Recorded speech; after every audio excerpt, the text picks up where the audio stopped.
এরকম একটা লোকেশনে আইসা কারো বার্থডে সেলিব্রেট করা বাবাই যায় মানে এটা অসম্ভব আইডিয়া। বিশাল একটা ব্যাপার, বিশাল আমি একটা প্রদীপ গারে ধন্যবাদ জানাই পুরো টিমের আমিও টিমরে এবং সবাই হাততালি দিয়ে আমরা এইটা সেলিব্রেট করি।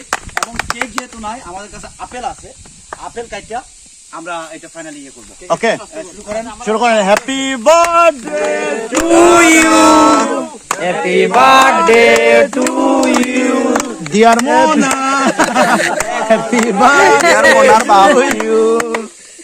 Thank you very much, thank you very much. Thank you দাদা, সবাইকে ধন্যবাদ। গিফট আইছে, আচ্ছা গিফট। তো আমি আগে চিন্তা করছি আন্ডা তোমা করো 18টা তোমা করো 18টা তোমা করো 18 আটা অমনে করো অমনে কাটো রে বাবা অমনে অমনে অমনে অমনে কাটো অমনে ওরা অমনে উঠাও তাইলে বেটি কেইছে না এটা হলো প্রদীপদা, কৃষ্ণদা, এটা আপনার লাইফের সবচেয়ে মেমোরেবল বার্থডে। না ডেফিনেটলি আপনার, আমার মনে হয় না আপনি আর ইলাখান কোনো সময় কোনো বার্থডে সেলিব্রেট করতে পারবা।